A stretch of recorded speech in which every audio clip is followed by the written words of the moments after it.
Puji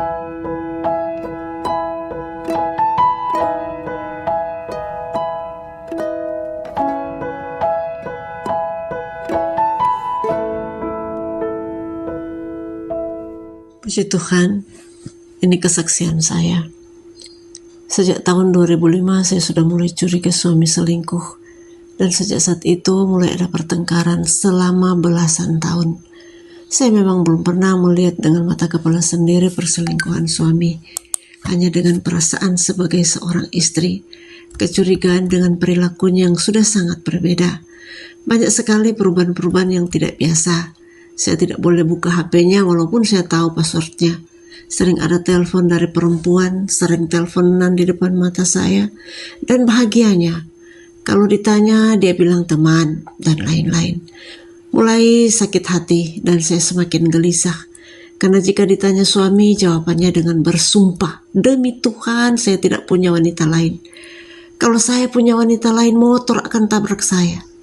Dia rela nyawa untuk selingkuhannya. Dan kami sering bertengkar. Dia sering bentak-bentak saya, pernah tendang pakaian lemari demi menyembunyikan perbuatannya. Dan bodohnya saya, ketika dia bersumpah-sumpah, saya mau percaya. Aman lagi.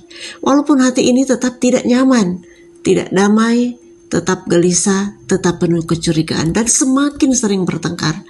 Itu terjadi selama kira-kira 12 tahun tanpa ada orang lain yang tahu. Setiap bertengkar kami di kamar. Anak-anak tidak tahu. Bahkan sempat 4 kali saya hampir minggat berniat tinggalkan suami dan anak-anak. Tapi Tuhan tidak berkenan. Dengan sabar aku menghadapi perilaku suami yang cuek, tidak peduli sekalipun saya lagi sakit. Mau antar ke dokter sambil marah-marah di mobil, diam-diam tidak mau bicara. Saya tetap berjuang demi anak-anak. Biaya kuliah anak-anak tidak lagi dibiayai. Biaya dalam rumah tangga sebagian besar saya tangani, rehab rumah, bangun rumah. Suami tidak peduli. Tapi saya hanya berdoa, Tuhan, beri saya kekuatan dan kesehatan. Berkati saya, jaga dan lindungi suami dimanapun dia berada. Pagari suami dengan kuasa Roh Kudus-Mu dan berkati anak-anakku. Itu doaku setiap hari. Bahkan saya berjuang demi suami dan itu atas perkenanan Tuhan. Sehingga dia berhasil sekolah perwira Polri. Tapi setelah dia berhasil, dia malah menikmati keberhasilannya dengan wanita-wanita tobat itu. Anak-anak butuh biaya untuk sekolah dan kuliah. Jadi saya harus bekerja ekstra di kantor saya. Tidur tengah malam, bangun subuh, bekerja tanpa kenal waktu, tanpa kenal lelah, demi mendapatkan upah lebih. Itu yang saya gunakan untuk biaya kuliah dan sekolah anak-anak saya dan biaya rumah tangga lainnya. Saya tidak pernah mengeluh kepada siapapun, hanya kepada Tuhan. Saya hanya berpikir yang penting anak-anak saya harus sukses, karena saya terlalu yakin Tuhan sudah sediakan yang terbaik untuk masa depan anak-anak saya, sekalipun keadaan rumah tanggaku seperti ini. Itu keyakinan saya. Dan bulan Desember tahun 2020, saya semakin gelisah. Hati ini semakin sakit. Sepertinya saya tidak mau lagi pulang ke rumah. Lebih nyaman di kantor. Rumah terasa seperti tidak aman bagi saya. Saya merasa sendirian, tidak ada teman untuk curhat. Pernah saya terbangun tengah malam kira-kira jam 2 malam. Saya sendirian di rumah, saya keluar kamar, suami belum pulang. Saya tertegun di depan pintu kamar. Saya berpikir, di mana suamiku? Mengapa dia belum pulang? Saya telepon tidak diangkat. Dan saat itu juga, saya mendengar dengan sangat jelas di telinga sebelah kanan saya bilang begini, suamimu lemah terhadap perempuan berani. Dan suara itu sangat jelas dan sangat lembut. Saya tertegun, Tuhan, apakah ini jawabanmu? Kira-kira 1 bulan kemudian saya bertemu dengan seorang hamba Tuhan. Dia mendoakan saya, tapi saya tidak mengeluh dengan pergumulan saya. Saya hanya minta doakan supaya anak-anak saya berhasil. Tetapi 1 minggu kemudian, hamba Tuhan itu menelpon saya, dia bilang, Tuhan menyuruh saya untuk mendoakan ibu. Karena ibu dalam pergumulan dengan suami. Ibu curiga pada suami ibu, kata seorang hamba Tuhan itu kepada saya. Dan saya bingung, kok bisa dia tahu? Dan memang benar, itu yang saya sedang hadapi selama belasan tahun ini. Dan akhirnya saya minta ketemu untuk doa. Di situ saya ungkapkan semua gumul saya. Hamba Tuhan itu mendoakan saya dan saya diajak berpuasa berulang kali, berdoa sungguh-sungguh dan penyembahan. Doa saya begini, Tuhan, saya tahu Tuhan benci perceraian. Tuhan berikan laki-laki itu menjadi suami saya. Dan saya Tuhan berikan untuk suami saya sebagai istrinya. Dan saya tidak tahu siapa perempuan itu, tidak tahu di mana dia, tidak tahu di mana mereka sering bertemu. Saya hanya mohon jika Tuhan berkenan, Tuhan nyatakan kuasa-Mu, tunjukkan siapa dia. Saya mau lihat dengan mata kepala saya sendiri. Dan saya ingin bertemu dengan perempuan itu. Itu doa saya. Berulang kali saya berdoa seperti itu. Kira-kira 2 bulan kemudian, dengan Roh Kudus yang menggugah hati suami, akhirnya tanggal 24 April 2021, saya terkejut bangun masih subuh, kira-kira jam 4 pagi. Dan saya tidak tahu kekuatan apa yang ada pada saya waktu itu. Saya bangun dan langsung tanya ke suami, benarkah kamu ada perempuan selingkuhan? Dengan kuasa Roh Kudus pula yang luar biasa, suami mengakui perbuatannya. Iya, saya ada selingkuh dengan perempuan lain. Kebayangkan apa reaksi saya? Saya menangis sejadi-jadinya, berteriak histeris, saya pukul dia, saya tonjok mukanya, saya tendang dan lain-lain. Tak karuan lagi waktu itu. Suami hanya diam, dia juga menangis dan berlutut di kaki saya. Dia minta ampuni saya. Katanya ampuni dia. Dia ingin kembali ke saya dan dia berjanji bertobat. Dia minta saya doakan dia dan lain-lain. Dan saat itu juga saya doakan dia, saya menerima dia apa adanya. Walau hati ini sangat terluka, hati ini sangat sakit dan lain-lain. Dan luar biasa pembelaan Tuhan pada saya. Luar biasa cara Tuhan yang tak tersalami oleh manusia. Sore itu juga wanita tobat itu syok. Pingsan tak sadarkan diri entah kenapa. Dan besoknya dia meninggal. Dan tidak ada orang di rumahnya. Dia sendirian. Ternyata rumah itu tempat mereka bertemu. Karena rumah itu kosong milik dari perempuan itu. Dan perempuan itu adalah perempuan yang paling dia sayangi selama hampir 3 tahun hubungan mereka. Saya cuma bilang ke suami, Tuhan tahu saya tidak mampu pisahkan kalian, tapi Tuhan pisahkan kalian sesuai cara Tuhan. Ada kelegaan sebenarnya di hati ini. Tapi hati ini berkata masih ada perempuan lain. Dan setiap kali saya tanya dia bersumpah juga demi Tuhan tidak ada lagi wanita lain. Tapi saya terus mendesak suami karena hati ini tidak tenang. Karena sudah belasan tahun dia berkhianat. Tidak mungkin cuma satu wanita. Akhirnya 1 bulan kemudian dari pengakuannya pertama dia mengakui ternyata ada 7 perempuan yang selingkuh dengan dia selama belasan tahun. Seperti bumi ini mau runtuh saja ketika mendengar itu. Dan dia mengakui ada 1 orang pendeta, ada 1 janda rumah tangga, ibu rumah tangga, ada 2 mantan, ada yang cleaning service dan lain-lain. Waktu berjalan, saya bingung mengapa di saat dia mengaku, malahan dia semakin kasar, maki-maki. Saya bertanya, kamu suami saya atau bukan? Karakternya berubah jadi suami yang ganas dan beringas. Padahal kalau berpikir dia sudah mengakui. Saya semakin kecewa, sakit hati, uring-uringan, bertengkar lagi. Bahkan suami sudah 2 kali minta pisah. 5 kali dia bilang dia akan meninggalkan saya. Lebih baik dia keluar rumah saja katanya. Tapi akhirnya dia tidak berani juga. Bahkan 2 kali dia usir saya. Betapa hati ini yang sangat kecewa, sangat sakit. Dia suruh saya supaya selingkuh seperti yang sudah dia lakukan. Aduh, apa yang dipikirkan suami? Hati dan pikiran dan fisik saya sudah sangat capek. Akhirnya saya hanya berdoa. Dan pernah saya bertanya kepada Tuhan, mengapa sudah sejak lama suami saya selingkuh? Seolah-olah Tuhan biarkan dia seperti itu. Mengapa tidak ada orang yang memberitahu saya supaya segera dicegah, tidak berlama-lama seperti saat ini? Saya menangis kepada Tuhan sejadi-jadinya. Sepertinya saya protes kepada Tuhan. Tapi puji Tuhan, saya mulai buka-buka YouTube, ketemu dengan khotbah-khotbah Ibu Eli. Dan saya sangat dikuatkan. Ternyata masih banyak yang harus saya perbaiki. Terutama mengampuni, mengasihi, sabar, buta, tuli, bisu, dan lain-lain. Yang sangat menguatkan saya. Dan akhirnya saya dapat jawaban Tuhan begini. Jika kau sudah tahu saat kau masih muda dan anak-anakmu masih kecil dan waktu sebelum-sebelumnya kau belum matang mengenal Tuhan, maka pasti kau sudah minta cerai. Dan lebih parah lagi, anak-anakmu entah kemana. Saat saya dapat jawaban itu, saya menangis minta ampun pada Tuhan dan bersyukur, terima kasih Tuhan atas rencanamu yang indah untuk hidupku. Kalau begitu, kuatkanlah aku. Berilah hikmat-Mu dan pulihkan hati dan pikiranku.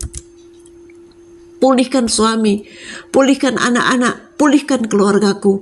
Aku mau mengampuni suami. Aku mau mengampuni perempuan-perempuan itu. Dan saya sebut mereka satu persatu. Nama mereka saya sebut satu persatu. Dan saya berdoa, Tuhan, buat mereka semua supaya bertobat, kembali ke jalan kebenaran. Jangan ada lagi istri lain atau suami yang mengalami seperti yang saya rasakan saat ini, Tuhan. Dan sejak saat itu saya berusaha mengampuni, walaupun terkadang suami masih cuek, masih marah-marah, bahkan maki-maki saya. Bahkan pernah berteriak dia mau tinggalin saya, dan saya hanya dengan tenang, sabar, dan berdoa. Saya berdoa, ya Tuhan, apapun salib yang kau izinkan untuk saya pikul, berilah aku kekuatan dan ampuni dosa-dosaku. Karena firman Tuhan bilang, jika kau mengampuni sesamamu, maka Tuhan juga mengampuni dosamu. Ampuni suami, ampuni wanita-wanita tobat itu. Saya sebut lagi mereka satu persatu. Dan saya mengajak anak-anak saya untuk mengampuni papa mereka, supaya dosamu juga diampuni dan supaya kamu diberkati masa depanmu. Itu kata saya pada anak-anak saya. Saya mohon maaf, bukannya saya menghakimi. Beberapa minggu lalu, awal bulan Maret 2023, satu lagi wanita tobat meninggal karena kecelakaan, dan dia seorang pendeta. Saya semakin yakin bahwa Tuhan membela orang yang teraniaya dan tersakiti, asalkan kita mau mengampuni dan mengasihi. Begitu juga dengan ipar-ipar saya curhat pada ipar-ipar saya berharap dapat pembelaan, malah diolok, malah diejek.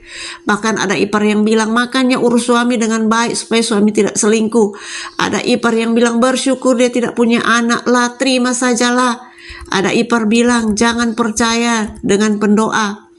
Saya kecewa, sakit hati, dan hanya bisa menangis dan berdoa terus dengan kesungguhan hati. Mohon Tuhan nyatakan kebenaran di depan ipar-ipar saya. Dan saya tidak membalas perlakuan ipar-ipar saya, malahan saya layani mereka dengan ketulusan hati. Apakah arti semua ini? Saya hanya bisa bilang, terima kasih Tuhan. Kaulah pembelaku. Ternyata tidak perlu minta pembelaan pada manusia.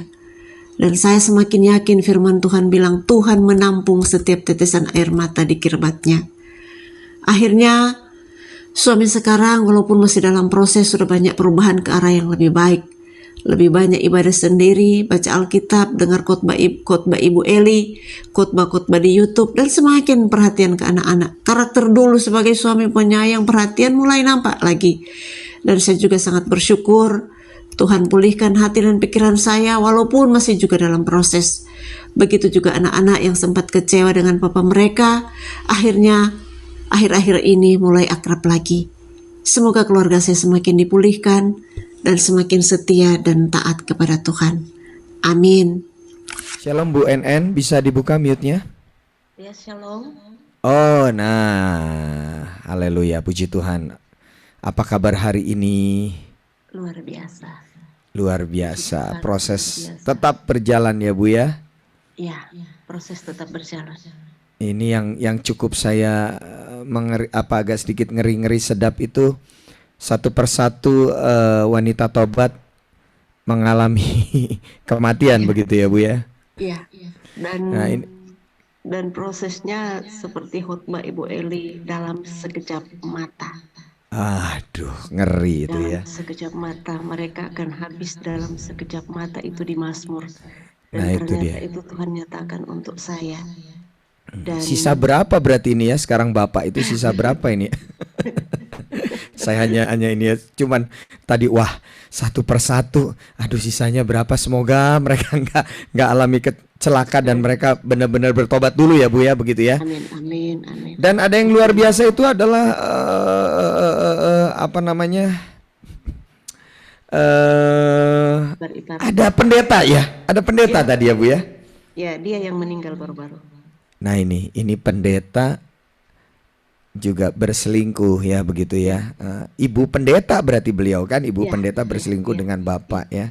ya. Luar biasa. Nah, ini saya yang mau saya tanyakan, respon anak-anak gini kepada bapaknya gimana ini, Bu?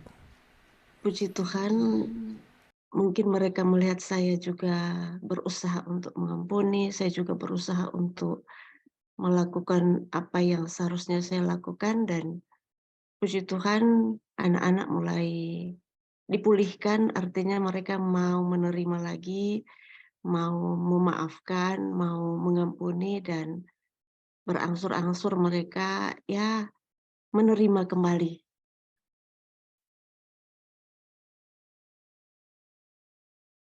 Oke, berarti sudah bisa menerima ya.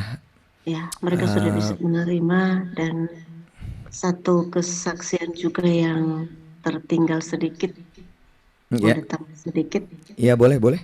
Minta maaf, bukan saya mau menghakimi. Sekali lagi bukan saya mau menghakimi, tapi itu yang terjadi, dan saya bisa saksikan bahwa kuasa Tuhan itu luar biasa membela Ya. saya, menyatakan kebenaran, karena doa saya waktu saya diolok-olok, diejek-ejek oleh ipar-ipar saya, tidak lama dari itu yang satu stroke tidak bisa bicara, yang satu kecelakaan, yang satu keluarganya, anaknya yang wanita, anaknya yang cewek hamil di luar nikah.